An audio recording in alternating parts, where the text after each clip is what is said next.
Ben, although exceptionally attractive and talented in both academics and sports, had no friends because he was the biggest bully in school. In school, everyone feared even making eye contact with him, knowing they might become his next target. Even the teachers were apprehensive, as he often played pranks on them and disrupted their classes, and they were powerless to stop him. One day, the math teacher introduced a substitute teacher named Jeff, who was just a year older than the students but had advanced to college early due to his intelligence. The teacher explained that Jeff would be filling in during her maternity leave and asked the class to be kind to him. Ben smirked at his new target, noticing Jeff's vulnerability, which made him an easy target for bullying. Ben assured the teacher, "Don't worry, we'll look after him." The math teacher sighed, concerned for Jeff and how he would cope with Ben's behavior. After the teacher left, Ben approached Jeff, getting close to his face with a cheeky smile. "Why aren't you wearing glasses?" he asked. Jeff responded, "Am I supposed to wear them?" Ben replied, "Yeah, all nerds wear glasses, and I think you'd look cute in them." Jeff calmly said, "Please return to your seat." Ben, still smiling, turned and went back to his seat. Throughout the lesson, Ben continuously stared at Jeff, smirking and winking whenever their eyes met, causing Jeff to quickly look away. Observing Ben's apparent lack of attention, Jeff decided to challenge him by asking him to answer some questions. To Jeff's surprise, Ben answered all the questions correctly, even ones that hadn't been covered in class yet.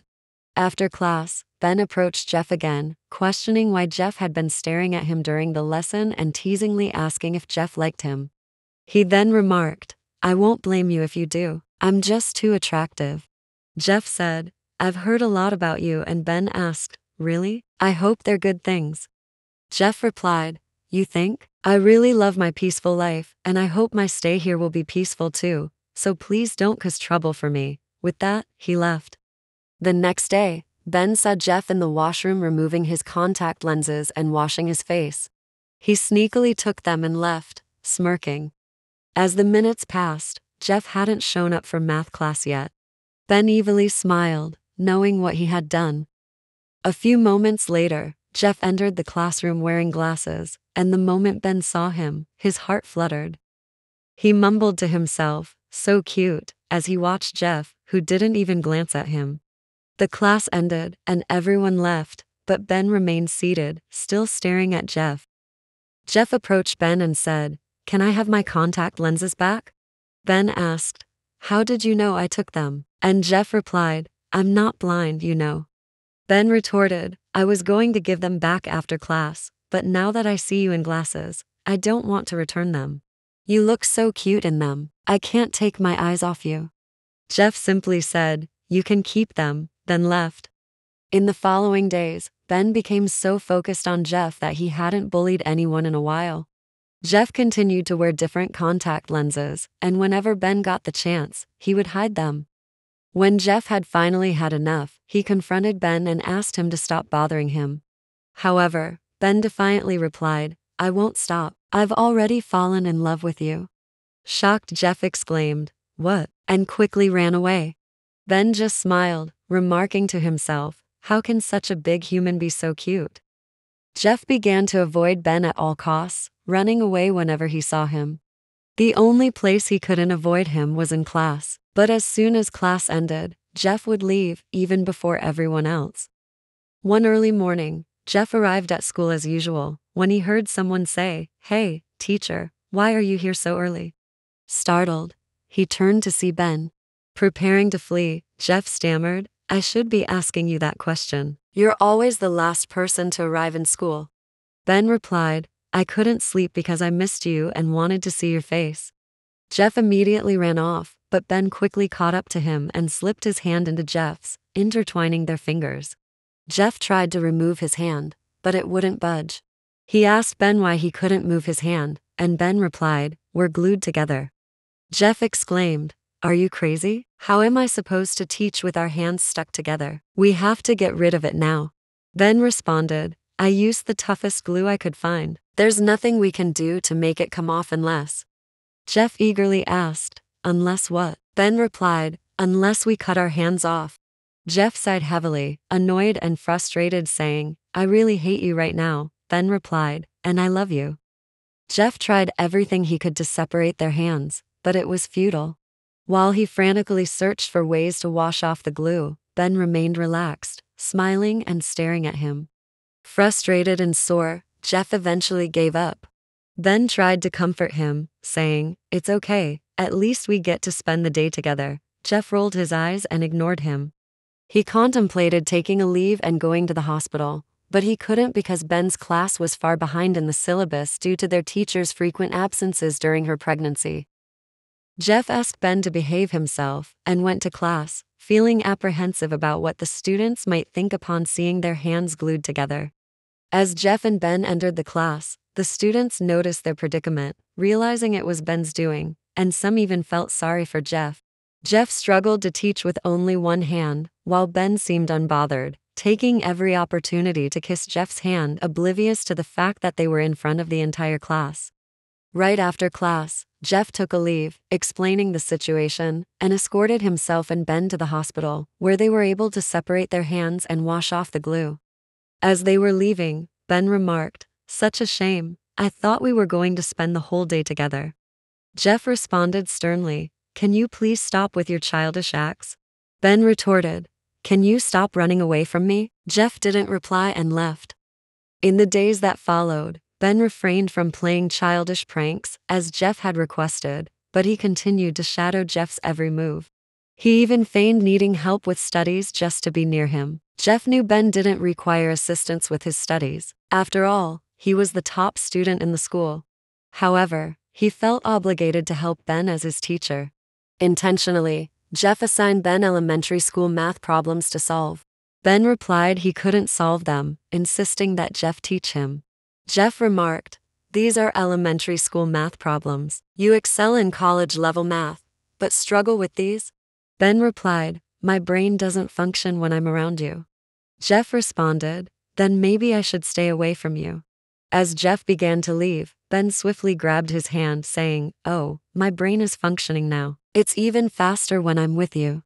Then proceeded to solve the worksheet Jeff had given him in under 30 seconds and requested more challenging problems. One night, Ben was working his usual shift as a bartender in a nightclub when he spotted Jeff holding several cans of beer. Surprised, he approached Jeff and asked why he was there. Jeff, equally surprised, inquired about Ben's presence, to which Ben explained that he was working part-time as a bartender. Just then, a group of 5 guys approached them, with one of them impatiently asking Jeff why he was taking so long with the beers and hitting his head. Angered by the behavior, Ben intervened, grabbing the guy's hand to stop him from hitting Jeff, and sternly warned, Hit him one more time, and I will break your hands and legs. The guy scoffed and demanded to know who Ben was and why he was interfering. Ben didn't reply and then stated, Drinks that are not sold here are not allowed inside. The guy freed his hand from Ben's grip and punched him. Unfazed, Ben smirked and retorted, You started it. With ease, he swiftly defended himself and subdued the guy and his friends. However, the altercation caught the attention of the club manager, who promptly kicked them all out and subsequently fired Ben. Ben wasn't bothered by the incident and offered to walk Jeff to the bus station. Jeff accepted the offer, and as they walked, Ben inquired, Who were those guys? Are they bullying you? Jeff replied, You're no different from them. Ben fell silent.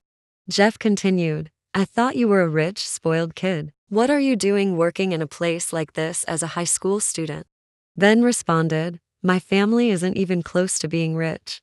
Surprised, Jeff asked, Then do you have problems at home or with your parents? Ben shook his head, replying, I have no problems at home, and my parents love me very much. Why would you think that? Ben explained, Bullies in movies are always portrayed as either spoiled rich brats or kids with unhappy lives at home, wanting others to be unhappy like them. I assumed you were one of them. Ben took a moment before responding, Actually, I used to get bullied a lot in my old school. Then I got tired of it and decided to stand up for myself. I started boxing to protect myself and became strong. When I transferred to a new school, I decided to assert my dominance so nobody would even try to bully me. Jeff nodded solemnly. That doesn't mean you should turn into a bully yourself. You could have used your strength to protect others from being bullied, instead of becoming the bully. You've been through it, and you know how much it sucks. Ben looked thoughtful. You're right. I don't know why I never thought of that, and how I turned out this way, he admitted. Jeff reassured him, it's not too late to change your ways. Ben asked what he should do, and Jeff advised him to apologize to the people he had wronged and gradually get to know them. They bid goodbye and parted ways at the bus station. At school, Ben tried to follow Jeff's advice, but it wasn't easy. His classmates would run away from him before he could even approach them, and even when he attempted to help teachers, they would quickly decline his assistance and leave. Feeling frustrated, Ben confided in Jeff, expressing that progress was slow. Jeff asked him what he wanted to do next. Ben went to the announcement room and turned on the speakers, capturing everyone's attention. With sincerity, he apologized to everyone, especially those he had bullied in the past, including the teachers. Ben acknowledged his past behavior and declared that he was now a changed person. He expressed his hope that they would no longer avoid him and offered to be friends. Additionally, he assured them that they could come to him if they ever needed help of any kind. After making the announcement during class hours, Ben returned to his class and approached the teacher to apologize. He noticed that everyone was staring at him with puzzled expressions. Despite the uncertainty, Ben felt a sense of accomplishment. He thought to himself that it was a great start, considering that people usually avoided even making eye contact with him. As school ended, a crowd gathered, including students from other classes, to witness a courageous girl approach Ben. She handed him a jar filled with heart-shaped origami. Ben took the jar, glancing at the crowd, eagerly waiting for his reaction. Normally, he would have knocked the jar from her hand and played scary pranks on her for a week. However, this time he surprised everyone by smiling widely at her and thanking her sincerely. The crowd gasped in shock, witnessing Ben smile like an angel instead of a devil. Encouraged by this, another girl stepped forward and handed Ben a pack of gummies. Still smiling, he accepted the gift and thanked her warmly. Emboldened by Ben's unexpected response, other students, both girls and guys, followed suit, offering him gifts. If not for his previous behavior as a bully, Ben would have been the school's heartthrob, desired by both girls and guys. Other students began seeking his help with studying, and even teachers requested his assistance in marking exam papers. Ben felt a sense of joy within him, as he had never experienced such acceptance before. After everyone had dispersed and gone home, he went searching for Jeff. Luckily, he spotted Jeff as he was leaving the school gates. He hurried to catch up to him, holding the bunch of gifts in his hands, with a wide smile on his face. When Jeff saw the gifts and Ben's smile, he remarked, "Are you happy now that you're getting attention from girls?" Ben moved closer to Jeff's face, smirking, and replied, "Don't worry, I've only got eyes for you." Nervously, Jeff glanced at Ben's face, then to his lips, before clearing his throat and pushing him away. "We're going in different directions. See you tomorrow," Jeff said hurriedly, before running off. Ben smiled to himself, murmuring, "He wants to see me," as he made his way home. Ben transformed from the most hated and feared person with no friends in school to the most loved. Adored by both students and teachers alike, Ben had undergone a complete change for the better. He was always available to offer help whenever needed, whether it was assisting with studies or protecting his schoolmates from bullies, both inside and outside of school. One day, a group of students from Ben's class found themselves in trouble with students from another school. Desperate for help, they quickly called on Ben to come to their aid. Upon arrival, Ben was confronted by the very students who used to bully him. They mocked him, asking if he was the one they had called to protect them. Unfazed, Ben stepped forward and challenged them to punch him. The leader of the group arrogantly responded, "We were already going to do that," and delivered a punch to Ben's face, causing his lip to bleed. Ben's classmates grew worried for him, but in a flash, Ben retaliated, swiftly overpowering the bullies and sending them fleeing in fear for their lives. Before his classmates could even thank him for his help, Ben had already left the scene, wearing a grin from ear to ear. Ben went straight to Jeff's house and knocked on the door. When Jeff opened it, Ben's gaze immediately fell on Jeff, wearing glasses and just a large shirt with nothing underneath. Ben couldn't help but comment, "You look cute and sexy." He then lifted Jeff's shirt, teasingly asking, "Wait, are you wearing nothing underneath?" He saw that Jeff was wearing shorts, then chuckled and remarked, "Oh, I almost got excited." Without waiting to be invited in, he walked into Jeff's house and closed the door behind him. Jeff removed his glasses and stated, "I didn't ask you to come in, and how did you know where I live?" Ignoring Jeff's questions, Ben continued to scan him from top to bottom and remarked, "Did you open the door for a stranger dressed like this?" Jeff replied, "You're not a stranger." Ben countered, "Apart from me, you shouldn't look this cute for anyone to see." Jeff noticed the bruise on Ben's lip and asked if he had gotten into a fight. Ben admitted to it and said that he had come to Jeff's house because he couldn't go home looking like that, or else his parents would worry. Jeff inquired, "So what do you want me to do?"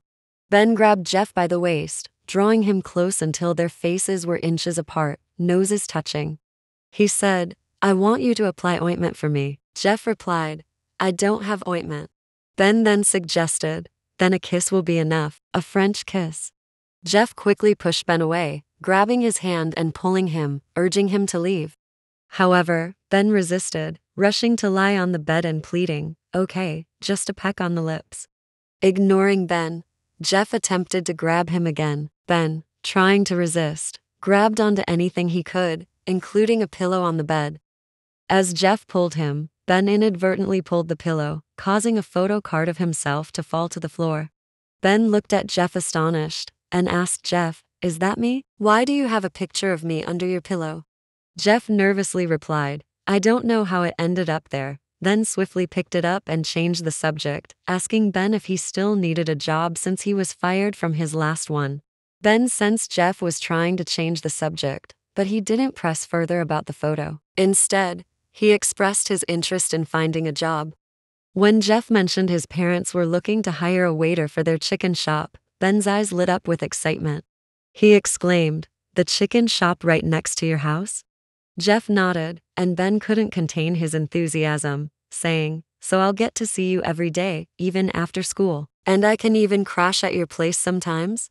Jeff quickly stated, "You're not crashing at my place." He then checked the time and urged Ben to start heading home, saying he could come apply for the job himself the next day.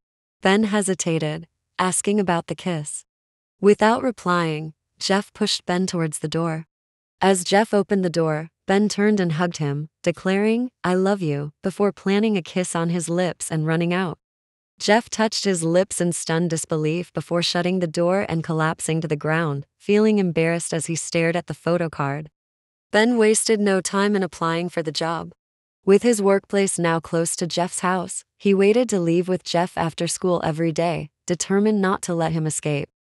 Once Jeff got home, he would hide inside until Ben left after his shift. He wouldn't even open the door when Ben knocked, waiting until Ben eventually gave up and left.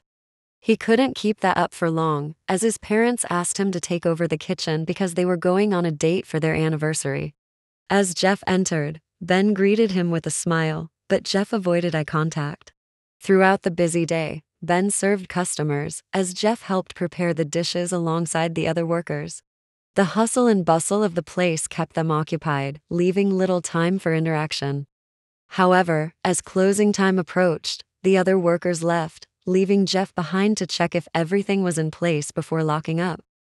Jeff worked in the kitchen. Ben approached and hugged him from behind, saying, "Let me recharge for a moment." Jeff allowed him to stay like that briefly, before gently moving away from the hug and turning to face Ben. Ben expressed, "I missed you," to which Jeff replied, "You see me every day." Ben shook his head and admitted, "It's not the same." Jeff then said, "You really shouldn't be doing this. I'm your teacher and you are my student." Ben countered, "We are the same age." Jeff clarified, "I'm a year older than you." Ben insisted, "It's the same thing." Jeff replied, "That doesn't change that I'm your teacher. What do you think people will say when they see us in a relationship?" Ben suggested optimistically, "We can have a secret relationship. Secret romance is really exciting." Jeff responded, "How do you know secret romances are exciting? Have you ever experienced one?" Ben admitted, "No, you are my first." Jeff then advised, "You should focus on studying and getting into college, and stop playing around." Ben retorted, "You know, I don't need to worry about college, and I'm not playing around, I'm really in love with you." Jeff stared at Ben for a moment before mentioning, "Your math teacher will be coming back in 2 weeks' time." Excitedly, Ben asked, "So will you date me after she comes back and you are no longer my teacher?" Without replying, Jeff tossed the store keys to Ben, asking him to lock up, and left. Jeff was walking with some teachers in school when a hand suddenly grabbed him and pulled him into an empty room, pinning him against the wall. Startled, he looked to see that it was Ben. Jeff whispered, "What are you doing?" Ben replied, "We are having a secret romance. Isn't it exciting?" Jeff replied firmly, "No, let me go. Those teachers will start wondering where I am." He tried to push Ben away, but Ben's grip was too strong. Ben countered, "Okay, I'll let you go, but only if you let me kiss you, just one kiss." He then pouted his lips for the kiss, but Jeff hit his lips, asking him to get to class. Ben released Jeff, looking at him with a sulky face. Jeff mumbled to himself, "I can't believe I'm about to do this," then pulled Ben in for a kiss. As they were kissing, they heard a sound from the room, prompting Jeff to quickly pull away and run out. As Jeff left, Ben said to himself, smiling, "I want to keep him in my pocket." During the week, Ben continued his secret romance agenda with Jeff. He brushed fingers with Jeff when they passed each other in the hallway, stole kisses when no one was looking, and winked and blew kisses during class lessons. Jeff was even surprised to open and find his phone filled with pictures from Ben, mostly shirtless selfies. As everyone was seated, waiting for the math lesson to begin, Mrs. Spencer, the math teacher, walked in with Jeff. Ben jumped from his seat the moment he saw her. She had returned from her leave, and Jeff was there to bid everyone goodbye, as his internship had ended. Ben wanted to follow Jeff as he left, but he had turned over a new leaf and couldn't abruptly leave in the middle of class like he would have in the past. Eagerly, he waited for school to be over. It felt like time had stopped. Ben was the first to leave the moment the school bell rang. Ben hurried straight to Jeff's door without even glancing at the chicken shop. He knocked continuously and entered the moment Jeff opened the door. Jeff asked why he was at his house instead of the shop. Without answering that, Ben said, "Mrs. Spencer is back," Jeff asked. "So?" Ben insisted. "So you are no longer my teacher." Jeff replied, and Ben pressed on, "And so we can now date." "You promised," Jeff said. "I don't remember making such a promise." Ben argued, "I'm always the one chasing after you, and you have never once told me you don't like me." Jeff smirked, and with one hand, pulled Ben closer by the waist, saying in a low, raspy voice, "Why are you sulking?" "I only said I don't remember making such a promise. I didn't say we wouldn't date." Ben gasped in surprise, his hand covering his mouth. "Are you showing your true colors now?" he asked incredulously. Jeff retorted, "What? Don't you find me cute anymore?" Ben replied, "I love you even more now. So hot." Jeff reminded him, "You should get to work. My parents will fire you if you're late without permission. Let's talk after," with a soft whisper of boyfriend in Ben's ear. Ben nodded, still processing, and turned to leave without further inquiry. Jeff added, "The door will be open for you. No need to knock," as Ben exited. Ben was filled with excitement at work, eagerly anticipating the end of his shift. After work, he made his way back to Jeff's house, following Jeff's instruction to enter without knocking. As he began to open the door, Jeff pulled him inside, closing the door with Ben's back against it. Jeff pressed against him, kissing him. Ben returned the kiss with equal fervor. Their kiss starts softly, their lips in a tender embrace. It was soon fueled by a fiery passion between them. Their bodies pressed together and their breath getting heavier, their hands hungrily roaming in each other's shirts. Just then, Ben's phone rang and he picked it up as they were still kissing. It was his parents on the line, urgently asking him to come home and look after his younger siblings as they were traveling that night and didn't want to risk missing their flight. Jeff heard the phone call and pulled away from the kiss, meeting Ben's disappointed gaze. "Why is our moment always interrupted?" Ben lamented. Jeff smiled and reassured Ben, saying, "We have forever to do whatever we want to do." He kissed Ben on the cheek and opened the door for him. Ben bid Jeff goodbye and reluctantly left. Ben graduated from high school with a list of colleges to choose from. Despite Jeff having already graduated, Ben decided to attend the same college as Jeff. They officially started dating, And even with their busy schedules, they made sure to spend time together every day.